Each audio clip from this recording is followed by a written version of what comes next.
ஆன்மீக அன்பர்கள் அனைவர்களுக்கும் வணக்கம். வினை தீர்க்கும் வேழ முகத்தானை, வேதநாயகன் மகனை, வேலவன் அண்ணனை, வடிவம் தன் திருமேனி மஞ்சளில் தந்த மங்களாம்பிகை பாலகனை போற்றி. ஸ்ரீ குருபியோ நமக. வழக்கம் போல் மங்கள ஆரம்பம். இந்த மங்கள ஆரம்பத்தில் முதல்ல நான் பிள்ளையார் ஹிமாலயாஸில் எழுதினது மகாபாரதம்னு சொல்லிட்டேன். அந்த கருத்து சரி கிடையாது. அதற்காக இன்றைக்கி ஒரு சின்ன திருத்தம் தொடர்ந்து கேட்டு வரும் நண்பர்களுக்கு புரியும்னு நினைக்கிறேன்.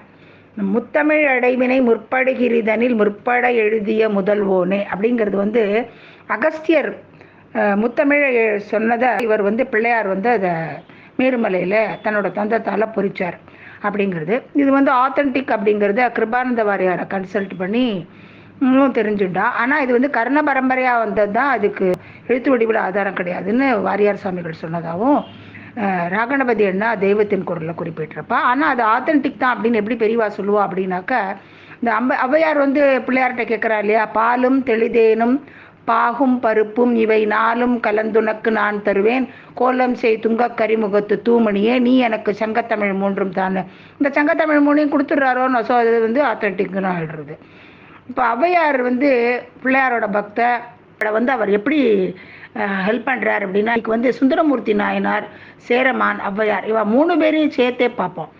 ஏன்னா பின்னாடி வரப்போகிற கதையில் சோமாசி மாற நாயனார்லேயே சுந்தரமூர்த்தி நாயனாரை பற்றி தான் பார்க்க போகிறோம். நேற்றுக்கு கணிக்கண்ணன் கதையில் கணிக்கண்ணனுக்காக குரு பகவானியே ஊரை விட்டே வெளியில் போக வச்சார், திரும்பியும் அதே இடத்துல நிலைக்க வச்சாருன்னு பார்த்தோம் இல்லையா. அது மாதிரி இன்னைக்கு சுந்தரமூர்த்தி நாயனாருக்காக பகவான் சிவன் என்ன அனுகிரகம் பண்ணார் அப்படிங்கிறது அந்த கதை. சோமாசி மாறினார். அதற்கு முன்னாடி நம்ம அவ்வை பாட்டியை எப்படி அவர் கைலாயம் கொண்டு போய் சேர்க்கிறாருன்னு பார்க்கணும். ஏன்னாக்கா சுந்தரமூர்த்தி நாயனார் ஒரு ஸ்டேஜில் ரொம்ப விரக்தியாகி இப்போது கைலாசம் போயிடணும்னு தீர்மானம் பண்ணிடுறார். உடனே அங்கேருந்து ஈஸ்வரனும் சுந்தரம் ரொம்ப நொந்து போயிட்டான், வரத்துக்காக துடிச்சுன்னு இருக்கான் என்கிட்ட அப்படின்னு சொல்லிட்டு இந்திரனோட படைய ஐராவதம், அதுக்கு 4 தந்தம் விளவிளையர்னு இருக்கும், அதை அனுப்புகிறார். அது படையோடு அவருக்கு சகல மரியாதையை பண்ணி சுந்தரமூர்த்தி நாயனாரை கூட்டின்னு போகுது. சுந்தரமூர்த்தி நாயனார் ரொம்ப சேரமானோட ரொம்ப நட்பு உள்ளவர். ஆனால் திடீர்னு இப்படி கிளம்பிட்டாரோடனே சேரமான் ஸ்நானத்துக்கு போயிருப்பார். இப்படி சொல்லிக்காம இப்படி சுந்தரமூர்த்தி நாயனார் கிளம்பிட்டாருன்னு டக்குன்னு அவனும் கிளம்புவான். அவங்ககிட்ட ஒரு குதிரை இருக்கும், அது காதில் மந்திரம் சொன்ன உடனே அது அப்படியே பறக்கும். அது பஞ்சகல்யாணி, அது பறக்கும். இந்த ராஜா கிளம்பின உடனே படை வீரர்கள்லாம் நமக்கு என்ன வேலை ராஜா இல்லாமன்ட்டு தங்களை வாளால் குத்தி வீரகத்தி பண்ணிடுவா. வீரகத்தி பண்ணினா அவளுக்கு சொர்க்கம்தான். அப்போ என்ன இருந்ததுன்னா, முதல்ல இந்த வீரர்கள் சூட்சும சரீரத்தோட, அதுக்கப்புறம் ஸ்தூல சரீரத்தோடையே சேரமான், அதுக்கப்புறம் சுந்தரமூர்த்தின்னு போயிட்டு இருக்கான். அப்போ அவர் சுந்தரமூர்த்தி நாயனாரை பிடிச்சி விடுறாரு. பிடிச்ச உடனே 2 பேரும் ஒன்றா போயிட்டு இருக்கான். கீழே பார்த்தா அவ்வை பாட்டி பிள்ளையாருக்கு பூஜை. அவ்வை பாட்டியை கூப்பிடுவா, வரையா கைலாயத்துக்கு எங்களோட அப்படின்னு. இல்லை எனக்கு பிள்ளையார் பூஜை தான் முக்கியம், நான் பண்ணிட்டு இருக்கேன், நீங்கள் போங்கோ அப்படின்னு விடுறான். பிள்ளையார் அவளுக்கு வைக்கிற டெஸ்ட்டில் பாஸ் பண்ணிடுறான். உடனே பிள்ளையார் இதுவாக அவள் கொடுத்த அந்த 4 பாலும் தெளிதேனும் பாகும் பருப்பும் அப்படின்னு சொல்கிறான். அது 4 சாப்பிட்டுட்டு மோதகத்தையும் சாப்பிட்டுட்டோ அவளுக்கு டெஸ்ட்டு, உன்னை கைலாயம் போனோமா அப்படின்னு கேட்பேன். எனக்கு ஒன்று நீ போகணும்னா நான் போகிறேன், எனக்கு ஒன்றும் அப்படி இல்லை, உன்னோட பூஜை தான் எனக்கு முக்கியம் அப்படின்னு சொன்ன உடனே அப்போ தான் அந்த விநாயகர் அவளை சொல்லிவிட்டோம். டக்குன்னு அவளை ஒரு துதிக்கையில் ஒரே தூக்கா, இந்த பக்கம் தூக்கினா அந்த பக்கம் நேராக கொண்டு போய் கைலாயம் தான், ஒரே நீட்டி போட்டாச்சு. அவள் முதல்ல போயிட்டா.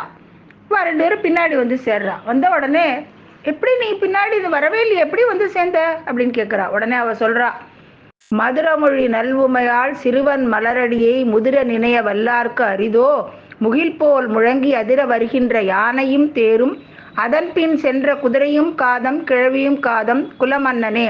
இந்த இடத்துல அவ ஏன் குலமன்னனேன்னு சொல்றான்னா, சுந்தரமூர்த்தி நாயனார் அவருக்கு தோழன், தம்பிரான் தோழர்னு சொல்லுவாள். அதனால அவரை அட்ரஸ் பண்ணாம அவ சேரமான அட்ரஸ் பண்ணி குலமன்னனேன்னு சொல்றான். அப்படின்னா என்ன அர்த்தம்னா, உமையாளோட பாலகன் யாரு, பிள்ளையார், அவனை நமஸ்காரம் பண்றவாளுக்கு இதெல்லாம் என்ன பெரிய விஷயமா. அந்த காலத்துல ரத கஜ துரக பதாதிகள்பா, அதெல்லாம் பின்னாடி தான். பிள்ளையார் நினைச்சிட்டாருன்னா நான் முன்னாடி அப்படிங்கிறா. அதாவது அவளை தான் முன்னாடி கொண்டே போட்டார். இப்போ அவ்வை பாட்டி பிள்ளையார் எல்லாரையும் நினைச்சாச்சு. அடுத்தது குரு நினைச்சா அடியார்களுக்கு என்ன பண்ணுவானோ, அந்த அடியார் இன்னொரு அடியார் காலடியை பிடிச்ச சிவன் கிட்ட அவருக்கு வேணுங்கிறத வாங்கிக்கிறார். அந்த கதையை பார்ப்போம். அதான் சோமாசி நாயனார். சோமாசினா ஏதோ சாப்பிட்ற பண்ணுறோன்னு நினைக்க வேண்டாம்னு பெரியவா சொல்லியிருப்பா. இது வந்து சோமயாகம்னு பண்ணுவாள். அதனால் அவளுக்கு சோமாஜின்னு பேர் வரும். அதனால் அவருக்கு பேரே சோமாசி நாயனார். அவர் வந்து எந்த இடத்துல இருப்பார் அப்படின்னா, அந்த திருவாரூர் பக்கத்தில் தான் ஒரு ஊர். அந்த ஊர் அம்பரம்னு பேர். அந்த ஊர் பக்கத்தில் இருப்பார். அங்கேருந்து திருவாரூரில் யார் இவர் சுந்தரமூர்த்தி நாயனார். அவருக்கு தான் தியாகராஜ சுவாமிகளோடய அப்படியே போய் ஜம்முன்னு பேசிட்டு வருவார். பகவானோடய பேசுகிற அளவுக்கு அவருக்கு நெருக்கம். ஸோ இவர் என்ன பண்ணுறாருன்னா, இவருக்கு வந்து சோமயாகம் பண்ணணும். அதாவது அந்த நாளில் சோமயாகம் பண்ணால் ஹவிஸ் வந்து அக்னியில் போடுவா போய் சேர்ந்துடும். ஆனால் இவருக்கு என்னன்னா, சாக்ஷாத் பகவானே வந்து வாங்கிக்கணும் அப்படின்னு ஒரு பேராசைனே சொல்லலாம் இருந்தது. ஆனால் அந்த தாம் சாதாரண ஒரு பிராமணா தான் ஒரு நம்மக்கிட்ட வந்து அந்த சிவபெருமான் வாங்கிப்பறா, யாரை பிடிக்கலாம் அப்படின்னு பார்க்குறார். அப்போ சுந்தரமூர்த்தி நாயனாரை பற்றி கேள்விப்படுறார். அப்போ அவருக்கு ஒரு யோஜனை தோன்றுறது. இந்த பிராமணன் ரொம்ப ஏழை பிராமணன், அதனால எங்கேயாவது இப்படி இதில் இருக்கிற தூதுவளைக்கீரைன்னு கேள்விப்பட்டிருப்போம் நம்மளாம். அது ரொம்ப ரொம்ப ரொம்ப உடம்புக்கு நல்லது, புஷ்டியும் கூட.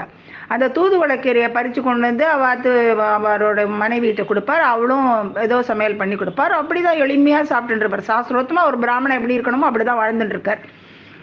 தினமும் அக்னிஹோத்திரம் பண்ணிவிட்டு கிட்டத்தட்ட 1 மணி 1:30 மணிக்கு தான் அவர் சாப்பாடே இருக்கும். அதுவும் இந்த மாதிரி எளிமையாக இந்த கீரையோட.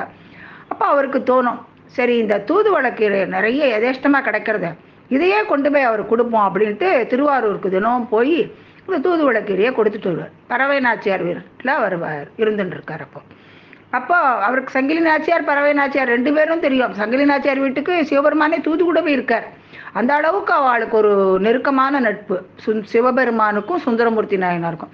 பறவை நாச்சியார் வீட்டில் இருந்தார் அப்படின்னாக்கா அவருக்கு வந்து சாதாரணமாக கிடையாது, சும்மா ராஜா மாதிரி இருப்பார். கம்மன்னு வாசனையாக ஜவ்வாது பொட்டெல்லாம் வச்சுண்டு அலங்காரமாக இருப்பார். ஏன்னா ஒரு ராஜா அவரை எடுத்து வளர்த்தான் அப்படின்னு கூட சொல்லுவான். அதனால் அவர் அந்தணராக பிறந்தாலும் அவர் வந்து ரொம்ப ராஜபோகமாக தான் வாழ்ந்தவர். அதே மாதிரி சாப்பிட்றச்சையும் அவர் கூட வந்து நிறைய பேர் இருப்பாள். சில சமயம் மௌனமாக சிவ தியானத்தோடய சாப்பிடுவார். ஆனால் பல சமயங்களில் எல்லாரோடையும் சேர்ந்து சிவனை பற்றி பேசிட்டு இது பண்ணிட்டு அதுக்கப்புறமும் சிவபுராணம் இது மாதிரி ஏதாவது நல்ல சத்து விஷயங்கள் தான் இருக்கும். அப்படி தினம் இருக்கிறச்சு இந்த மனுஷன் கொண்டு போய் தூதுவளைக்கீரை கொடுத்தா அவளும் சமையல்கார்ட்ட கொடுத்து அதை பக்குவம் பண்ணி கொடுத்துட்டு இருப்பாள். இப்படி தினம் பெயிண்ட் இருக்கும். ஸோ இவர் வந்து ஒரு நாளைக்கு நல்ல மழை பெய்யும், 4-5 நாள் வீட்டை விட்டு கிளம்பவே முடியாது. சமாசி நாயனாருக்கு ரொம்ப வருத்தமாகிடும். என்னடா அது ஒரு கைங்கரியம் பண்ணிட்டு இருந்தோம், அதுவும் பண்ண முடியாதபடிக்கு எடுத்தேன். அப்புறம் மழையெல்லாம் விடும். இந்த மழையெல்லாம் விடுறதுக்கு முந்தைய இந்த 4 நாளும் சுந்தரமூர்த்தி நாயனார் தினம் ஒரு கீரை ஒன்று வருமே, இந்த 4 நாளாக சாப்பாட்டில் இல்லையே அப்படின்னு கூப்பிட்டு பறவை நாச்சியாரை கேட்டவுடனே, தினம் ஒரு பிராமணர் வந்து இதை கொடுத்துட்டு போயின்ட்டுருக்கார், இப்போ 4 நாளாக அவர் வரல அப்படின்னு சொல்கிறான். அப்படியா, பாவம் தினம் எனக்கு இந்த மாதிரி கீரை சேரணும்னு அவர் கொண்டு வந்து கொடுத்துருக்காரு, சரி அவர் திரும்பி வந்தாக்கா என்கிட்ட அனுப்பு, அவருக்கு நான் எதாவது பண்ணணும் அப்படிங்கிறார். அதே மாதிரி 4 நாள் மழை நின்ன உடனே திரும்பி இவர் கீரை எடுத்துகிட்டு போகிறார். போன உடனே பறவை நாச்சியார் வந்து உங்களை பார்க்கணும்னு சொன்னார் அப்படின்னு சொன்ன உடனே போய் சுந்தரமூர்த்தி நாயனாரை பார்த்துட்டு நம்ம டக்குன்னு நமஸ்காரம் பண்ணி ஒரு விஞ்ஞாபனங்கிறார். என்ன அப்படின்னா வந்து உங்களால் எனக்கு ஒரு காரியம் ஆகணும், ஆனால் உங்கள் தனிமையில் உங்களை பார்த்து சொல்லணுங்கிறார். சுந்தரமூர்த்தி நாயனாருக்கு புரிஞ்சு போய்டுறது, மனுஷன் ஏதோ பெருசாக தான் கேட்க போகிறார் அப்படின்னு. இருந்தாலும் பாரும் சுவாமி, நீர் போட்ட கீரை என்னோட உடம்புல சேர்ந்து கொடுத்தோம், அதனால் உமக்கு நான் ஏதாவது பண்ணியே ஆகணும், ஆனால் என்னால் முடியதான் சொல்லணும் அப்படின்னு சொல்கிறார். இல்லை உங்களால் முடியாதுங்கிறது கிடையாது அப்படின்னு சொன்னோடனே, சரி என்னால் முடிஞ்சால் பண்ணித்தரேன், உமக்கு நான் கடமைப்பட்டிருக்கேன் அப்படின்னு உடனே தனியாக பார்த்துட்டு இந்த மாதிரி விஷயம்னு சொல்வார். பார்ப்பார், இது ரொம்ப பெரிய விஷயமா இருக்கேன், சரி நான் சுவாமிகள்கிட்ட சொல்கிறேன், அதுக்கப்புறம் உங்களுக்கு என்ன ஆறுதுன்னு பார்க்கலாம், அவ்வளோதான், ஒரு காதில் போட்டு வைக்கிறேன் சிவபெருமான் காதில்ங்கிற மாதிரி சொல்லுவார். இவரு சந்தோஷமாக திரும்பி வந்துடுவார். அப்புறம் நேராக திருவாரூரில் தியாகராஜ சுவாமிகள்கிட்ட போய் இவர் சொல்லுவார். உடனே சுந்தரா, நான் உனக்காக என்ன வேணால் பண்ணுவேன், ஆனால் இவன் கொஞ்சம் பெருசாக ஆசைப்படுறான், சரி பரவாயில்ல அவன்கிட்ட சொல்லு, நான் வந்து வாங்கிப்பேன்னு, ஆனால் எந்த ரூபமாக அவர் வேணுத்து சொல்லாத, எந்த ரூபமாக வேணாலும் போய் வாங்கிப்பேன் அப்படிங்கிறார். இவரும் வந்து பாலிஷ்டாக அவர்கிட்ட வந்து சுவாமி வந்து வாங்கிப்பார் அப்படின்னு சொல்லிவிடுவார். அவ்வளோதான். இவரும் சந்தோஷமாக போவார். அப்புறம் எல்லாருக்கிட்டையும் இது பண்ணி யாகத்துக்கு வேண்டியதெல்லாம் திரட்டி சோமயாகம் பண்ணுறார். சோமயாகம் பண்ணினாக்கா எல்லாரும் வந்து பிராமணாலாம் வந்து நடத்தி கொடுக்குறார், வேத பிராமணாலாம். அப்போது நடத்தி கொடுக்கறச்சு ஹவிஸ் கொடுக்க வேண்டிய நேரம் வந்து கொடுத்தோம். ஹவிஸ் கொடுக்க வேண்டிய நேரம் வந்த உடனே எங்கேருந்து தான் வந்ததோ தெரியாது, ஒரு கும்பல் புலையன் அவன் தலை மேலே அவன் கையில் 4 நாயை பிடிச்சுட்டு நிற்கிறான். பக்கத்தில் அவனோட மனைவி, அவள் தலையில் ஒரே நாத்தம் கல் வச்சுட்டு இருக்கா. அது பக்கத்து ஒரே பரிவாரம் நிற்கிறது, ஒரே நாத்தம் அடிக்கிறது. அந்த பிராமணாலாம் அப்படியே மூக்கை பொத்திட்டு, சே ஹவிஸ் கொடுக்குற நேரத்தில் இப்படியா ஒரு அனாச்சாரம் அப்படின்னுட்டு ஓட ட்ரை பண்ணுறா. சோமாசி நாயனார் மட்டும் அசையலை. அவருக்கு ஒரு நன்னா புரிஞ்சு போயிடுத்து, இந்த யாரும் இல்லை, சாட்சாத் அந்த புலையன் பரமேஸ்வரன். அவன் பக்கத்தில் கல்லுக்கூடையை வச்சுட்டு இருக்கிறாளே அவள் தான் அம்பாள். அந்த 4 நாயும் வேதம், அந்த பரிவாரம் தான் பூதகணங்கள். இது தெரியாமல் இவாள்லாம் ஓடுறாளுன்னு, ஐயோ போகாதீங்கோ போகாதீங்கோ, பகவானே வந்திருக்காருன்னா அவரையும் சேர்த்து நிந்திச்சுட்டு அவள்லாம் போய் திட்டிட்டு போயிடுறான். அவன் பொறுமையாக அப்படி உட்கார்ந்த உடனே பகவான் அப்படியே ரிஷபரோடராக அவர் காட்சி கொடுக்குறார். அவர் கொடுக்குற ஹவிஸை வாங்கிக்கிறார். அதுக்கப்புறமா அவருக்கு வந்து சத்கதி கிடைக்கிறது சோமாசி நாயனாருக்கு. இது வேற விஷயம். ஆனால் அந்த மாதிரி தான் வந்திருக்கோம், அந்த பிராமணாலாம் வந்து இந்த மாதிரி ஒரு கூட்டம் வந்தோடனே மூக்க போத்தின்றதையோ திட்டினதுலையோ வந்து என்ன விஷயம் இருக்கு தப்பு அப்படின்னாக்கா, அவளை அந்த டயத்தில் மட்டும் அவளுக்கு சாபம் கொடுக்குறார். உடனே அவர் சோமாசி நாயனார் என் சார்பாக அவளை மன்னிச்சுடுங்கன்னு கேட்ட உடனே, இந்த டயத்தில் மட்டும் இந்த ஹவிஸ் கொடுக்குற டயத்தில் மட்டும் அவளை விலைக்கு தான் வைப்பேன் அப்படின்னு சொல்லிட்டு ஒரு கிளாஸ் போட்டு அவளுக்கு இது பண்ணுறார். ஏன் அப்படின்னாக்க, சோமாசி நாயனார் பொறுமையாக உட்காண்டிருக்கார், எப்படி கண்டுபிடிச்சிட்டார். அப்போ அவளும் வந்து இந்த மனுஷன் நல்ல சத்பிராமணன், இந்த மனுஷனுக்கு தெரியறது அப்படின்னு அவள் கொஞ்சம் பொறுமையாக இருந்திருக்கணும். அதுவும் இல்லாமல் ஓடி, ஏன்னா அந்த மாதிரி இடத்துக்கு டக்குன்னு அப்படி யாராவது வர முடியுமா, கொஞ்சம் யோஜனை பண்ணணும். பகவான் என்றைக்குமே டெஸ்ட் வச்சு தானே பாஸ் பண்ண வைப்பான்.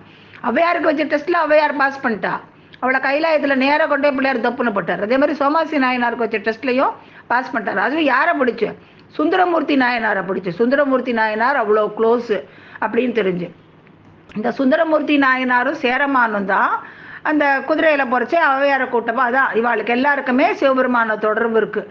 அந்த அழகான இந்த சோமாசி நாயனார் கதையை, அதாவது சுந்தரமூர்த்தி நாயனார் மூலமாகவே அவர் சோமயாகத்துக்கு சாக்ஷாத் பரமேஸ்வரனே வந்து ஹவிஸ் வாங்கிக்க பண்ணினார். அப்படின்னா அந்த சுந்தரமூர்த்தி நாயனாருடைய மகிமையை சொல்கிறதா இல்லைடா சிவனுடைய கருணையை சொல்கிறதா, தன்னுடைய அவருக்கு பேரே வன் தொண்டர்னு பேர், தம்பிரான் தோழர்னு சொல்லுவாள்.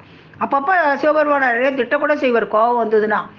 ஆனால் அவரை மாதிரி பதிகம் பாடுறதுக்கு யாராலையும் முடியாது. ஏன் சோமாசி நாயனாரை பற்றி கூட அவர் பாடியிருக்கார் திருத்தொண்டர் தொகையில்.